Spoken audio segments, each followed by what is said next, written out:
Assalamualaikum warahmatullahi wabarakatuh. Alhamdulillah Rabbil Alamin. Summa alhamdulillah Rabbil Alamin. Asyhadu an la ilaha illallah wa asyhadu anna Muhammadan abduhu wa rasuluh. La ilaha illallah. Allahumma shalli wa sallim wa barik wa karim wa azim ala sayyidina Muhammadin wa ala alihi wa sahbihi ajma'in. Amma ba'd. Yang kami muliakan sekalian jamaah dan hadirin wal hadirat yang dimuliakan Allah Subhanahu wa taala.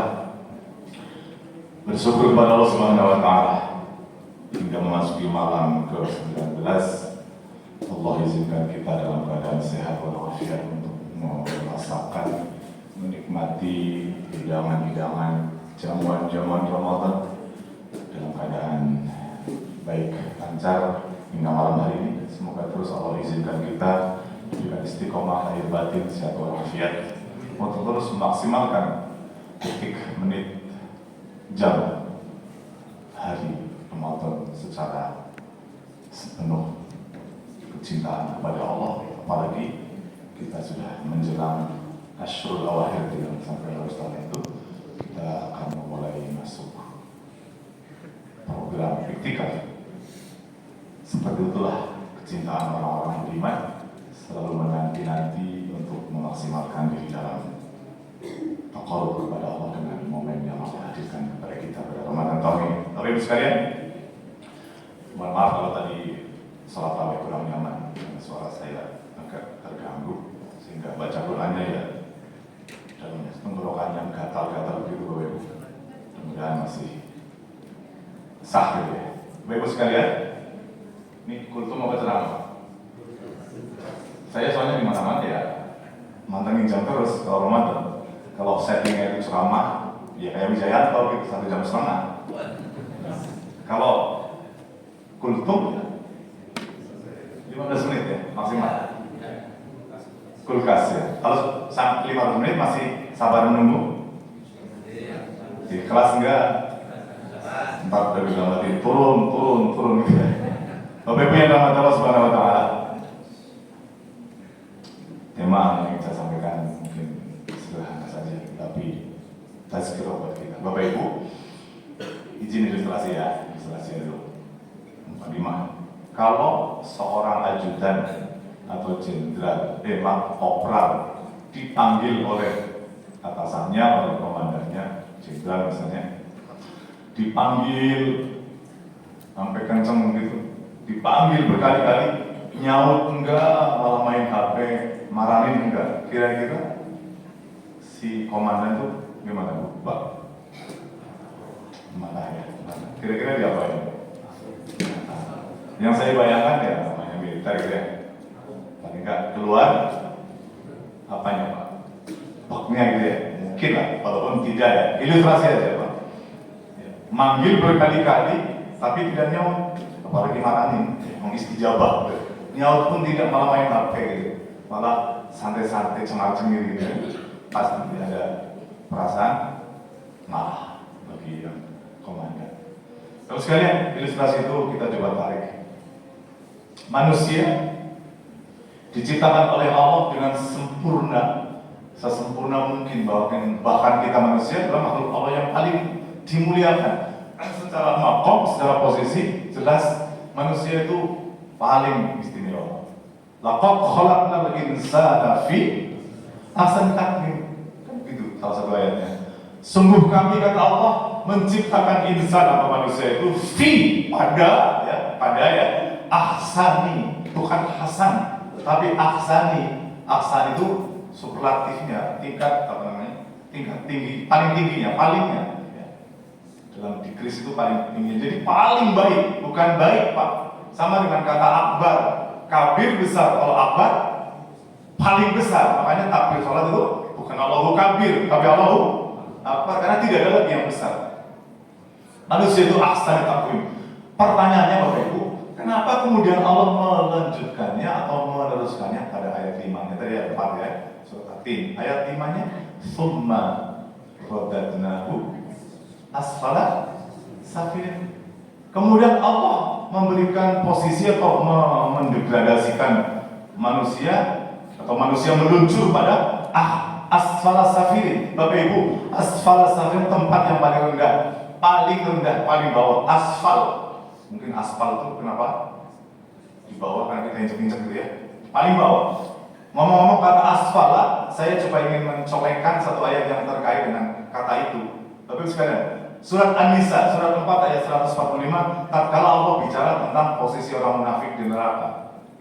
Ya, pada ayat 142 itu munafik itu menipu Allah. Tapi pada ayat 145-nya Allah jelaskan posisi orang munafik di neraka seperti apa. Innal munafiqina ya fi darkil asfali minan nar. Simak baik-baik terjemahannya. Sesungguhnya orang-orang munafik itu kata Allah fi pada darkil asfali minan nar, pada posisi atau tempat neraka yang paling bawah. Darkil asfal, tempat paling bawah. Kalau bahasa kitanya itu kerak neraka. Bahasa Inggrisnya intip keron. You know keron? Ya orang Jawa pasti tahu. Ngeliwat itu pemasak nasi paling bawah yang hitam itu keran. Nah itulah posisi orang munafik. Asfala safirin, asfala finar. Baik Ustaz, saya ingin sambungkan. Manusia disempurnakan oleh Allah dalam posisi terbaik karena Allah kasih akal, lalu kasih indrawiyah dan seluruh perangkat untuk menangkap sinyal-sinyal perintah Allah, menangkap hukum-hukumnya, menangkap ayat-ayatnya, menangkap tanda-tanda kebesarannya. Tapi manakala piranti itu, software itu yang begitu mulia, begitu sempurna, yang diberikan kepada manusia, tak dia mampu gunakan untuk menangkap sinyal-sinyal Allah, maka justru manusia akan terjerembab pada posisi yang terendah. Bahkan dalam banyak ayat Allah katakan manusia berpeluang menjadi makhluk yang terburuk di mata pandangannya. Kita lihat testimoni ayatnya. Surat Al-Anfal, Bapak Ibu, surat ke-8 ayat 22. Ya. Allah bilang begini, Inna syarab dawabi indallah as-summul bukmul ladhi la ya'qilun. Itu ayatnya, pendek. Kita lihat terjemahnya, Pak. Inna, sesungguhnya syarab dawa. Syar itu apa? Bu? Syar buruk. Min syarril waswasil. Seburuk-buruk. Dawab itu diterjemahkan gampangnya adalah makhluk yang melata atau makhluk yang bisa berjalan. Kan kita termasuk di situ kan Pak? Seburuk-buruk makhluk yang berjalan di muka bumi, syarab dawab indallah, di sisi Allah. Siapa? Allah bilang as-sumul al-bukmul la yaqilun. Paling tidak dalam ayat ini disebut 3 hal, yaitu orang yang bisu, tuli, dan nggak mau tahu. Layak kilun, nggak mau tahu, nggak mau pakai akalnya gitu, nggak mau memikir, nggak mau memahami, nggak mau merenung. 3 disebut, diganti akal, diganti mulut, diganti apa tadi Pak? Mendengar. Saya bertegas dengan ayat yang Allah selipkan di surat Al-Hajj 22 pada ayat ke-46. Simak Bapak Ibu. Afalam yasiru fil ardi ya, fatakuna lahum qulubun yaqiluna biha aw adhanun yasma'una biha fa innaha la ta'mal absar walakin ta'mal qulubul lati fis sudur. Simak Bapak Ibu, terjemahnya indah sekali kalau kita jadikan renungan. Apa kata Allah? Ini kan 9. Afalam yasiru fil ardi, mengapakah kalian tidak berjalan di muka bumi, di atas jagat raya ini, di dalam bumi yang Allah cipta ini? Fatakuna lahum, yang kemudian qulubun, yang dengan Allah kasih hati, Allah kasih akal, qulubun yaqiluna biha, untuk kalian merenung, berpikir, memahami dan sebagainya. Itu pertama. Qulubun yaqiluna biha, dikasih akal, dikasih hati untuk memahami. Au adhanun, atau saya kalau ceramah gini Pak, supaya jelas saja pakai bahasa tubuh juga. Au adhanun apa ini? Alat dengar, telinga bahasa Arabnya apa? Udhunun kan? Au adhanun, atau dikasih telinga, yasma'una biha, dengan telinga itu mereka bisa mendengar, menyimak suara-suara Tuhan, mendengar suara-suara keimanan, mendengar ayat-ayat tanda-tanda kebesaran dalam segala fungsi berkaitan dengan telinga. Terus kemudian kenapa mata nggak disebut? Mata disebut dalam ujung ayat tadi dalam bentuk sindiran yang lebih makjil. Itu apa kata Allah? Fa innaha la ta'mal absar walakin ta'mal qulubul allati fis sudur, itu kata Allah. Fa innaha, maka sesungguhnya la ta'mal absar, yang buta itu bukan matanya, walakin ta'mal, tetapi yang buta ya kalian adalah qulubul lati fis sudur. Buta yang dimaksud adalah apa namanya? Qulubnya, hatinya, jiwanya yang ada dalam dada. Berarti buta mata, buta hati, Pak. Buta mata hati, kalau kita gabungan jadi gampang untuk dipahami. Buta mata hati. Jadi yang tuli bukan tuli telinganya Bapak Ibu, tapi yang tuli adalah tuli telinga hati. Yang buta bukan matanya, yang buta adalah mata hatinya. Kan bisa jadi orang yang tuli, telinganya bolong, matanya melotot, tapi enggak berfungsi dengan baik. Lawong, kata orang Jawa bilang, lawong banyak orang yang Allah takdirkan tidak melihat atau tunanetra atau bahasa lainnya buta. Kalau bahasa halusnya buta itu kata Hidayat ini. Orang buta itu, orang tunanetra itu adalah orang yang oleh Allah sedang ditutup matanya dari maksiat. Keren gak Pak? Enak gak istilahnya? Jadi orang buta itu orang yang oleh Allah sedang ditutup matanya dari maksiat. Kalau orang yang lihat melotot kan berpeluang maksiat kan? Coba saya tanya laki-laki ini. Laki-laki itu peluang dosanya lebih gampang mata atau mulut? Jawabannya, kalau ibu-ibu lebih banyak peluang dosa mulut atau mata? Yang jawab lebih ibu dengan bapak-bapak. Yang jawab, ada ibu nggak sih? Baik, ibunya ada. Bu? Oh ada. Maaf, saya panggil karena supaya ketahuan ada ibu, ada 5.000 orang di belakang. Tapi misalnya, laki-laki pasti setuju ya. Tapi misalnya, ada sebagian manusia ya yang diterangkan oleh Al-Quran dalam banyak ayatnya dan banyak suratnya, orang punya mata tapi nggak berfungsi, punya telinga tapi nggak berfungsi, punya akal tapi nggak berfungsi. Dan orang-orang yang kayak gitu ya, mendengar seruan Allah, telinganya belaga nggak dengar, melihat ayat-ayat Allah, matanya belaga seperti nggak melihat tanda-tanda kebesaran Allah, hati akalnya seperti nggak mendengar dan sebagainya. Nah, ini posisi yang sangat baik. Ini penyakit akut dalam jiwa seorang manusia, Pak. Buta mata hati, buta telinga, apalagi buta akal atau menggunakan akalnya dengan baik. Izin, ayat tadi saya terjemahkan dalam bahasa yang mudah dipahami. Punten, kalau orang Jawa pasti akan sangat paham.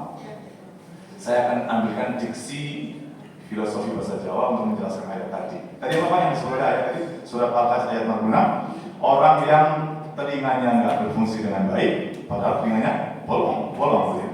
Orang yang matanya ada melotot, melihat, ya, tetapi tidak berfungsi dengan baik, seperti tidak melihat. Orang yang dikasih akal, tapi nggak berfungsi dengan baik. Bahasa Jawanya tidak melihat itu Pak, itu picek. Ya. Ada yang orang Jawa? Yang Jawa macam-macam. Ya, saya tahu ada orang Jawa sini. Satu, ngerti ya Pak? Picek itu bahasa Jawanya. Bahasa kitanya adalah tidak melihat atau buta, tekstualnya gitu. Tapi ada perilaku, ada sikap, ada mentality yang berkaitan dengan fungsi mata, yaitu punya mata tapi tidak mau melihat. Namanya dikasih jadi M, micek. You know micek? Micek adalah perilaku, sikap orang yang melihat secara mata tetapi tidak mau melihat. Antum bayangin Pak, kalau micek ini dididik oleh pemimpin Pak, melihat cerita rakyat, melihat cerita umat, bodoh amat, tidak peduli kenapa, melihat tapi enggak melihat, kan gitu Pak ya Pak. Nah, konteks ayat tadi lebih pada melihat ayat-ayat Allah, melihat tanda-tanda kebesarannya, melihat segala macam yang Allah cipta, tetapi dia enggak mau melihat. Jadi matanya enggak berfungsi untuk memandang, mengamati, mengobservasi ayat-ayat Allah sehingga menghasilkan keimanan. Ya. Melihat tapi seperti melihat. Kalau kata Bimbo, bermata tapi tak melihat, begitu ya Pak? Itu kata siapa? Kata saya barusan. Saya nyanyi kok. Ya. Bapak Ibu sekalian, pertama, ayat tadi kan ngomongin tiga fisik ya, akal, kemudian mata dan telinga. Kemudian yang pertama itu udah ya, sudah terjawab ya Pak. Apa tadi? Micek. Micek adalah perilaku belagak seperti nggak lihat, padahal matanya lihat. Pada orang yang buta secara fisik Pak, banyak yang ahli Quran, betul nggak?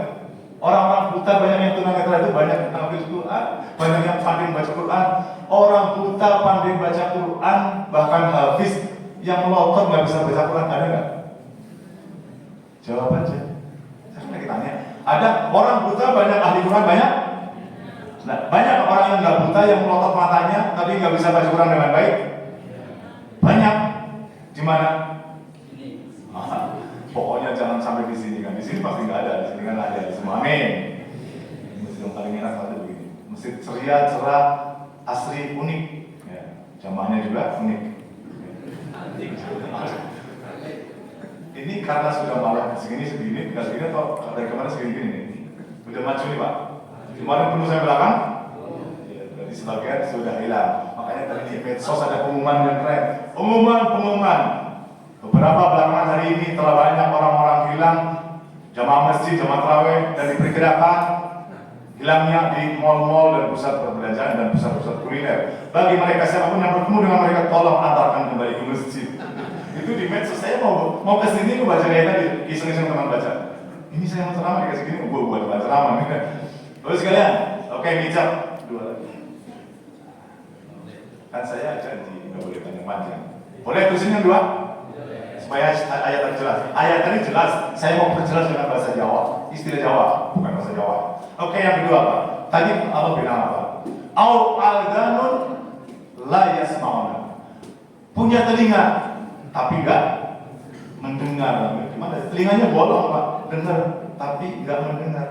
Sebagai contoh yang bagaimana? Allahu Akbar, Allahu Akbar. Itu apa namanya Pak? Suara adzan kan? Adzan pakai da ya. Jangan azan. Makanya saya kadang-kadang azan. Wah, azan sih. Azan itu namanya bukan azan, alif, da, nun. Azan itu artinya memanggil. Nah, memanggil ditanya kan ke telinga apa maksudnya, Pak? Nah, dipanggil dengan azan berkali-kali, sehari 5 kali, berminggu, berbulan, bertahun. Ada nggak orang yang dipanggil azan, dengar azan tapi nggak pernah bisa memenuhi? Berarti sebenarnya dia dengar azan atau enggak? Berarti dia budek apa enggak? Apa? Budi nggak dia? Enggak Pak, enggak budi. Karena dengar, tapi fungsinya tidak maksimal. Dalam bahasa Jawa, dalam bahasa Jawa itu budek kan nggak dengar, tapi ditambahin M jadi budek. Itu artinya sifat mental, perilaku, mentality nggak mau dengar. Dengar tapi nggak berfungsi, dengar tapi nggak mau dengar. Sekali lagi, antum bayangkan nggak kalau pemimpin budek Pak, tangisan rakyat, tangisan masyarakat, derita rakyat, menangis meraung, tapi nggak didengar. Dikritik salahnya, nggak mau dengar. Salah berkali-kali, nggak mau dengar. Itu namanya budek. Bukan budek Pak, karena bolong telinganya. Bolong. Nah, bolong itu nggak budek loh Pak. Tapi dengan dia berlaku melarang budek, ayah-ayahnya bukan main gitu. Nah itu. Jadi begitu Pak, sikap budek itu parah sekali. Bagaimana? Tadi kan saya sedikit mengaitkan dengan bagaimana kalau yang budek itu pemerintah, pemimpin. Pemerintah terus salah paham ya. Pemimpin, ada nggak pemimpin yang budek? Gimana? Kalau tanya di mana harus jawab. Pokoknya ada aja di mana? Di negeri Konoha. Langsung di Konoha. Pokoknya ada kan? Nah, mengerikan sekali. Nah, yang lebih ke arah ayat tadi adalah bagaimana Allah budek dengan perintah Allah, bagaimana budek dengan suara-suara Tuhan, bagaimana budek dengan hukum-hukum Allah. Betul gimana? Maksudnya begitu Pak. Ngeri sekali Pak. Diseru nggak diijabah, diseru dipanggil nggak pernah mendengarkan dengan padahal telinganya bolong. Nah, yang terakhir ya, ini kan 3 tadi yang disini ya. Budek, micak. Satu lagi soal akal jiwa. Akalnya nggak berfungsi dengan baik, hatinya keras. Summa qasat qulubuhum min ba'di dzalika fayakan hijau. Keras kayak batu hijir. Keras kayak batu. Persis sifat-sifat orang Bani Israil atau sifat orang kafir dalam Al-Baqarah ayat awal 7. Innal ladzina kafaru ya terus sawaun alaihim andartahum am lam tundirhum la yu'minun. Itu kan salah satu sifat orang yang enggak. Ya, orang kafir itu sifatnya dikasih peringatan, dikasih nasihat, dikasih tausiah atau tidak dikasih peringatan Sami mawon. You know sami mawon? Apa itu? Sama saja. Bahasa agamanya sawaun, sama saja. Orang sudah bilang sarwajeng kene. Sama saja. Dikasih peringatan atau enggak, apalagi dikasih peringatannya nggak mampu. Nah, itu tidak orang kafir. Nah, bahasa Jawanya yang kayak gitu adalah ndablek. Ndablek itu jiwanya, hatinya, pikirannya nggak bisa disentuh. Diingetin, sami mawon. Nah, bagaimana kalau ndablek dengan perintah Allah? Betul Pak? Paham Pak ya? Ayat ini saya bahasa Jawa kan. Bagaimana ndablek dengan seruan Tuhan? Bagaimana ndablek dengan hukum Allah? Ngeri sekali Pak. Makanya kita berlindung diri dari 3 penyakit jiwa atau penyakit hati, yaitu micak, budek, ndablek. Jelas nama saya. Walaupun bahasa Jawa tapi bisa dipahami ya. Iya, mudah-mudahan. Dan itu semua adalah kalau Bapak baca ayat-ayat yang senada kayak tadi, Allah bicara akal, bicara telinga, fungsi, bicara mulut, bicara mata, itu bertebaran di berbagai surat dan ayat. Artinya apa?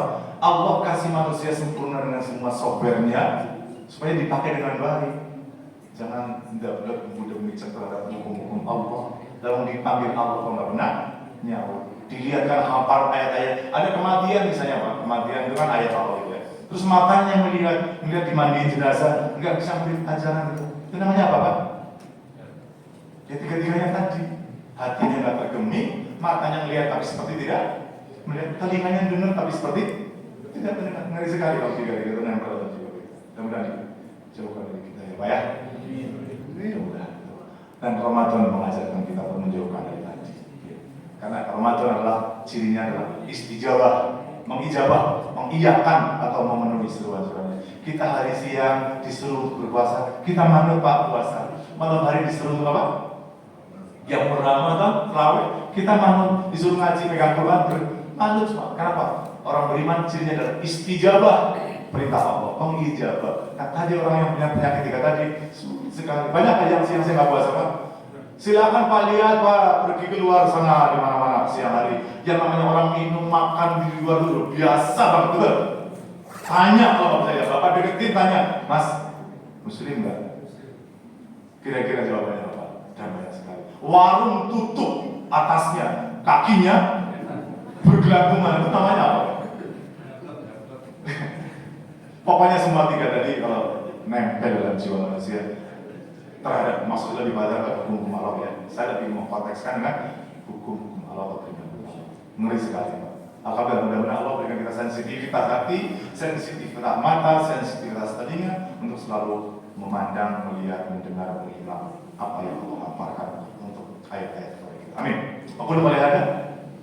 Maaf kalau saya agak sedikit lewat dari perjanjian. Semoga antum tetap ikhlas dan redha. Assalamualaikum warahmatullahi wabarakatuh.